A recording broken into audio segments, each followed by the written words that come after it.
Study of anomalous behaviour of water using Hope's apparatus. आता आपण होपच्या उपकरणाच्या सहाय्याने पाण्याच्या असंगत आचरणाचा अभ्यास करायचा आहे. The anomalous behaviour of water can be studied with Hope's apparatus.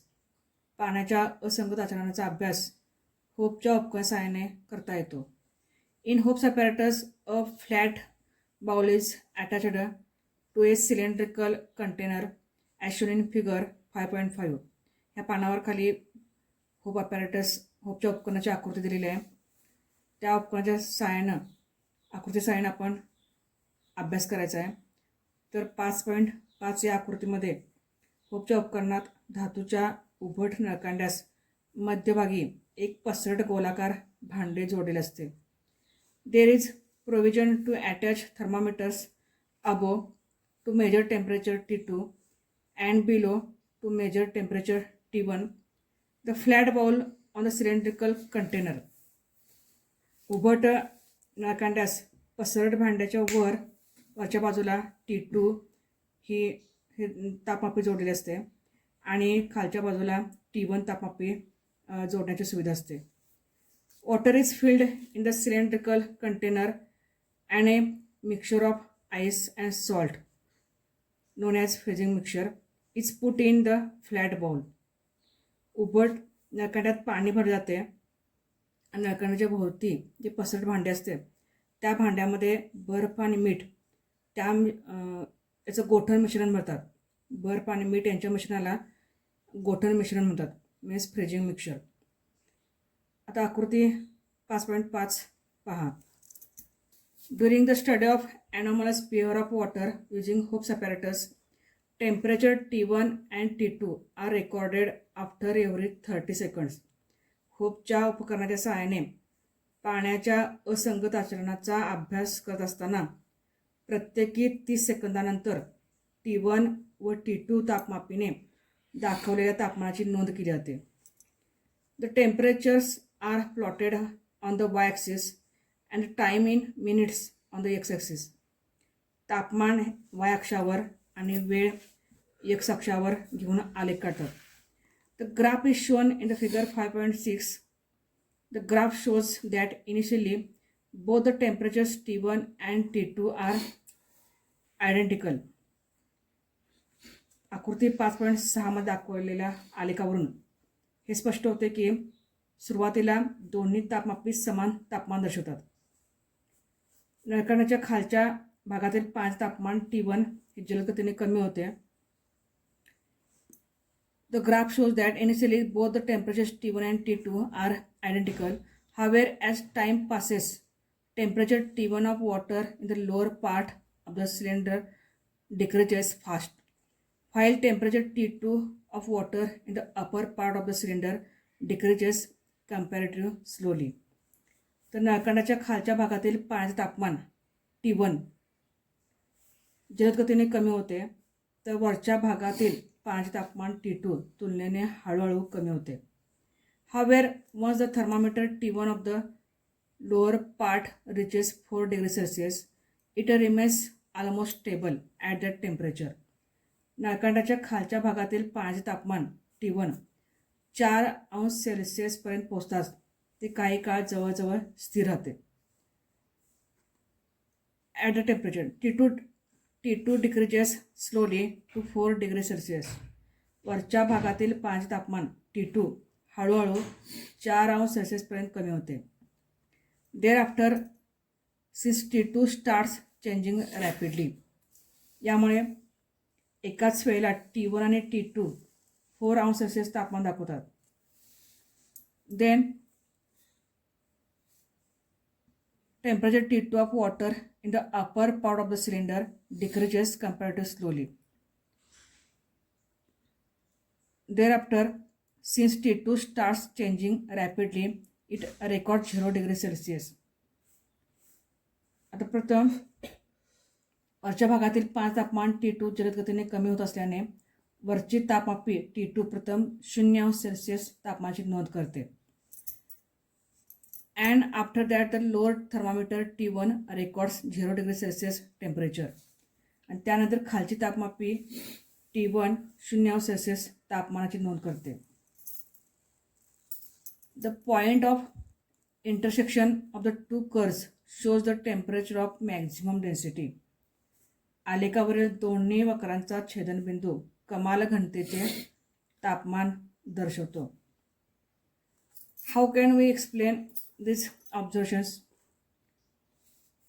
Initially, the temperature of water in the middle of cylinder lowers due to freezing mixture in the outer bowl. सुरुवातीला नळकांडाच्या मध्यभागातील पाण्याचे तापमान सभोवतालच्या गोठण मिश्रणामुळे कमी होते. Since the temperature of water there decreases, its volume decreases. त्यामुळे नळकांडाच्या मध्यभागातील पाण्याचे तापमान कमी झाल्याने त्याचा आकारमान कमी होते, त्यामुळे त्याची घनता वाढते. व्हॅल्यूम डिक्रीजेस, आकारमान कमी होते. अँड इट्स डेन्सिटी इन्क्रीजेस, घनता वाढते. The water with higher density moves downwards. जास्त घनतेचे पाणी हे खालच्या बाजूला येते. Therefore the lower thermometer T1 shows rapid fall in temperature. आणि या कारणामुळे खालच्या भागातील पाण्याचे तापमान T1 सुरुवातीला जलद गतीने कमी होते. And this continues till the temperature of water becomes equal to 4°C. आणि नळकांडाच्या खालच्या भागातील तापमान जेव्हा 4°C होते तेव्हा त्या पाण्याची घनता उच्चतम होते. When the temperature of water starts decreasing below 4°C, its volume increases and density decreases. नळकांडाच्या मध्यभागातील पाण्याचे तापमान 4°C कमी होते तेव्हा ते प्रसरण पाहू लागते. त्याची घनता कमी होते आणि ते तळाकडे न जाता वरील भागाकडे जाऊ लागते. इट्स व्हॅल्यूम इन्क्रीजेस, या आकारमान वाढते. अँड डेन्सिटी डिक्रीजेस, घनता कमी होते. It therefore moves in the upward direction. आणि त्यामध्ये नळकांडाच्या तळाकडे न जाता वरील भागाकडे जाऊ लागते. The temperature of water in upper part T2 therefore decreases rapidly to 0°C. म्हणून वरच्या भागातील पाण्याचे तापमान T2 जलद गतीने 0°C पर्यंत कमी होते. The temperature of water in the lower part T1 however remains at 4°C for same time and the decreases slowly to 0°C. आणि तळाशी असणाऱ्या पाण्याचे तापमान 4°C वर काही काळ स्थिर राहते व नंतर तेही 0°C पर्यंत कमी होते. And the next point is dew point and humidity. Dew point म्हणजे दवबिंदू तापमान and humidity म्हणजे आर्द्रता. About 71% surface of the earth is covered with water. आपल्याला सर्वांना माहिती आहे की पृथ्वीचा 71% पृष्ठभाग पाण्याने व्यापलेला आहे. Due to constant evaporation of water vapor is always present in the atmosphere. पाण्याचे सतत बाष्पीभवन होत असते आणि त्यामुळे वातावरणामध्ये नेहमीच काही प्रमाणात बाष्प असते. The amount of water vapour in the atmosphere helps us to understand the state of daily weather. वातावरणामध्ये असणाऱ्या बाष्पाच्या प्रमाणावरून दैनंदिन हवामानाचे स्वरूप समजण्यास मदत होते. The presence of water vapour in the air makes it moist. हवेतील पाण्याच्या वाफेमुळे हवेत निर्माण होणारा ओलावा. The moisture in the atmosphere is called humidity. आणि हवेमध्ये असणारा हा ओलावा किंवा दमटपणा म्हणजेच आर्द्रता होय. For a given volume of air at a specific temperature there is a limit on how much water vapour in the air can content. एका दिलेल्या तापमानास दिलेल्या हवेच्या आकारमानात एका कमाल मर्यादेपर्यंत बाष्प सामावले होते. If the amount exceeds the limit the excess vapour converts into water droplets.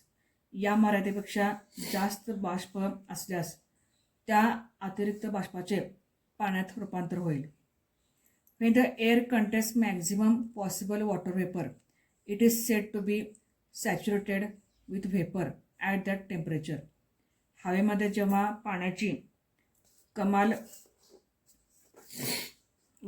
बाष्प सामावले जाते तेव्हा ती हवा त्या विशिष्ट तापमानाला बाष्पाने संपृक्त आहे असे म्हणतात. The amount of vapour needed to saturate the air depends on temperature of the air. हवा संपृक्त होण्यासाठी लागणारे बाष्पाचे प्रमाण हे तापमानावर अवलंबून असते. If air temperature is low, it will need less vapor to saturate the air. जर तापमान कमी असल्यास हवा संपृक्त होण्यास कमी बाष्प लागते. For example, if temperature of air is 40 degree Celsius, it can content 49 grams of water vapour per kilogram of dry air without condensation. उदाहरणार्थ 40 डिग्री सेल्सिअस तापमानाच्या 1 किलोग्रॅम कोरड्या हवेत जास्तीत जास्त 49 ग्रॅम पाण्याचे बाष्प सामावू शकते व ती हवा बाष्पाने संपृक्त होते. can contain 49 grams of water vapor per kilogram of dry air without condensation. If the amount of vapor exceeds this limit, the additional vapor will condense. जेव्हा ती हवा बाष्पाने संपृक्त होते म्हणजेच अशा हवेमध्ये बाष्पाचं प्रमाण अधिक झाल्यास अतिरिक्त बाष्पाचे संगणन होते. If the amount of vapor exceeds this limit, the additional vapor will condense. However, if the temperature of air is 20 degrees Celsius, it can contain only 40.7 grams of water vapor per kilogram of dry air without condensation. परंतु कोरड्या हवेचे तापमान 20 अंश Celsius असल्यास ती हवा 14.7 gram एवढ्या बाष्प पातळीलाच संपृक्त होते. It contained only 40.7 grams of water vapor per kilogram of dry air without condensation. If the vapor contained in air is less than the maximum limit, then the air is said to be unsaturated. हवा सामावून घेत असलेल्या बाष्पाच्या कमाल मर्यादेपेक्षा हवेमध्ये जर कमी बाष्प सामावलेले असल्यास ती हवा असंपृक्त हवा आहे असे म्हणतात. अनसॅच्युरेटेड म्हणजेच असंपृक्त हवा आहे असे म्हणतात.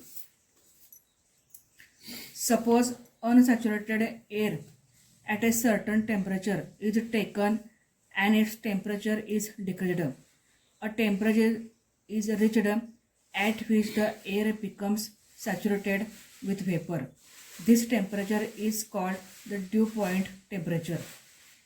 Suppose unsaturated air at a certain temperature is taken.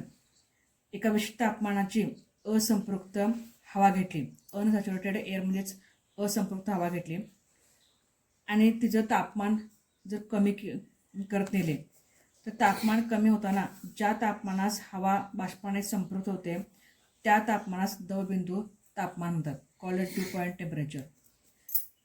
The vapour content in the air is measured using a physical quantity called absolute humidity. Define absolute humidity. हवेतील पाण्याच्या वाफेचे प्रमाण निरपेक्ष आर्द्रता. ॲब्सोल्यूट ह्युमिडिटी म्हणजेच निरपेक्ष आर्द्रता या राशीच्या सहाय्याने मोजले जाते. एकक the mass of vapour present in A unit volume of air is called absolute humidity. Define absolute humidity. The mass of vapour present in A unit volume of air is called absolute humidity.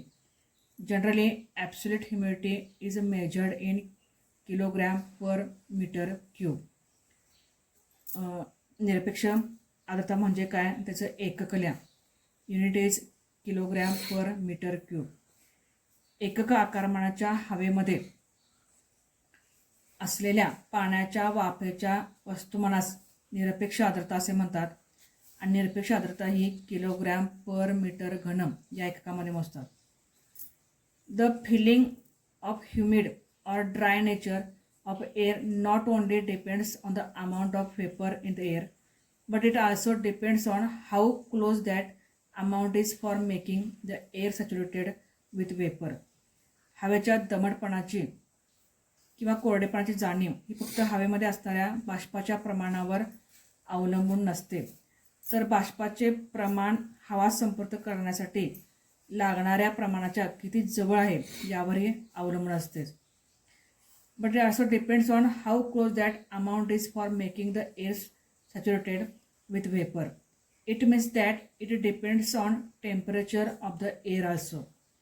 म्हणजे या ठिकाणी ती हवेच्या तापमानावर देखील अवलंबून असते की हवेच्या दमटपणाची किंवा कोरडेपणाची जाणीव ही फक्त हवेमध्ये असणाऱ्या बाष्पाच्या प्रमाणावर अवलंबून नसते, तर एक म्हणजे बाष्पाचे प्रमाण हवा संपृक्त करण्यासाठी लागणाऱ्या प्रमाणाच्या किती जवळ आहे आणि हवेच्या तापमानावरती अवलंबून असते.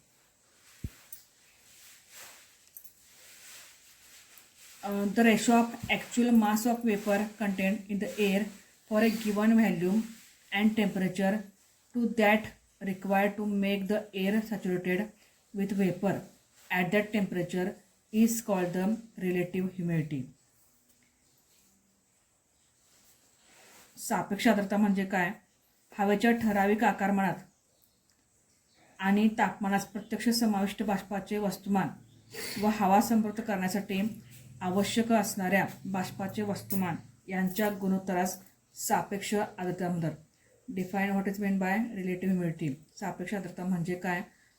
Right the ratio or write the formula of relative humidity means percentage of relative humidity शेकडा सापेक्ष आर्द्रता is equal to actual mass of water vapour contained in the air in a given volume upon mass of vapor needed to make the air saturated in that volume into 100.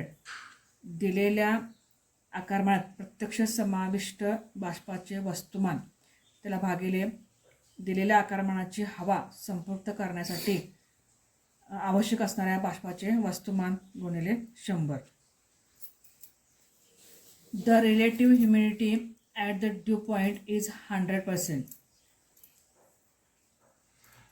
दवबिंदू तापमानास सापेक्ष आर्द्रता 100% असते. If the relative humidity is more than 60%, we feel that the air is humid. जर सापेक्ष आर्द्रता 60%पेक्षा जास्त असेल तर हवा दमट असल्याचे जाणवते. If the relative humidity is less than 60%, we feel that the air is dry.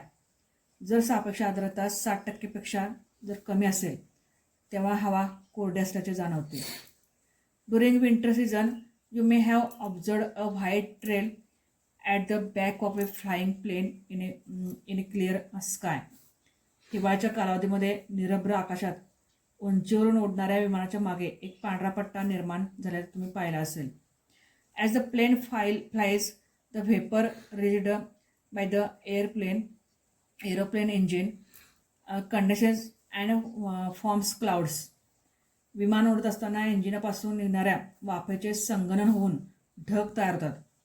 If the surrounding air is having more relative humidity, it takes a long time for the white trail formed by condensation of the vapour to disappear. जर सभोवतालच्या वातावरणातील हवा ही अधिक सापेक्ष आर्द्रतेची असेल तर पांढरा पट्टा लांबच लांब दिसतो आणि तो नाहीसा होण्यासाठी अधिक वेळ लागतो. If relative humidity of the surrounding air is less, either the size of the white trail may be small or it may not even get formed up. आणि जर सापेक्ष आर्द्रता कमी असेल तर लहान पांढरा पट्टा अधिक तयार होतो, तर कधी कधी तयारही होत नाही. Then through this 2 observations try this करून पहा. Take a bottle of cold water out of a refrigerator and keep it outside for a while. Observe the outer surface of the bottle. थंड पाण्याची बाटली फ्रीजमधून काढून टेबलावर ठेवा आणि थोडा वेळ बाटलीच्या बाह्य पृष्ठभागाचं निरीक्षण करा. Drops of water can be observed on the outer surface of bottle. तुम्हाला थंड पाण्याची बाटली फ्रीजमधून बाहेर काढली असता बाहेरच्या पृष्ठभागावर पाण्याचे थेंब जमा झालेले दिसून येतील. In the same way, if we observe the leaves of plants or grass or window glass of a vehicle in the early morning, we see water droplets collected on the surface. याच पद्धतीनं हिवाळ्यामध्ये पहाटेच्या वेळी गवताच्या पानाचे किंवा झाडाच्या पानांचं निरीक्षण करा आणि गाडीच्या काचांचं निरीक्षण करा. तर पहाटेच्या वेळी गवताच्या किंवा झाडाच्या पानाचे किंवा गाडीच्या काचेचे निरीक्षण केल्यास पानावरती तसेच गाडीच्या काचेवरती पाण्याचे थेंब जमा झालेले दिसतात. Through these two observations we sense the presence of water vapor in the atmosphere. या दोन्ही उदाहरणावरून निरीक्षणातून आपणास हवेमध्ये असलेल्या बाष्पाचे अस्तित्व जाणवते.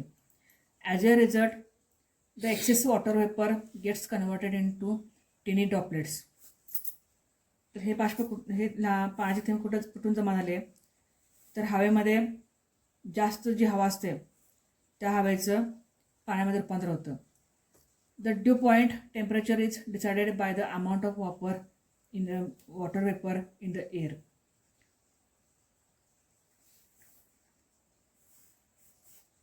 अतिरिक्त बाष्पाचे लहान लहान थेंब होतात. हवेत असणाऱ्या बाष्पाच्या प्रमाणावर द्रवबिंदू तापमान अवलंबून असते. The dew point temperature is decided by the amount of vapour in the air. हवेत असणाऱ्या बाष्पाच्या प्रमाणावर द्रवबिंदू तापमान अवलंबून असते. देन युनिट ऑफ हीट, उष्णतेचं एकक. Write the unit of heat, उष्णतेचे एकक लिहा. The units of heat are joule denoted by capital J in SI units and calorie in the CGS unit. उष्णतेचं SI मापन पद्धतीमध्ये एकक आहे जूल आणि CGSमध्ये एकक आहे कॅलरी. म्हणजे उष्णता ही SI मध्ये जूल एककामध्ये मोजतात आणि CGSमध्ये कॅलरी एककामध्ये मोजली जाते. The amount of heat necessary to raise temperature of 1 gram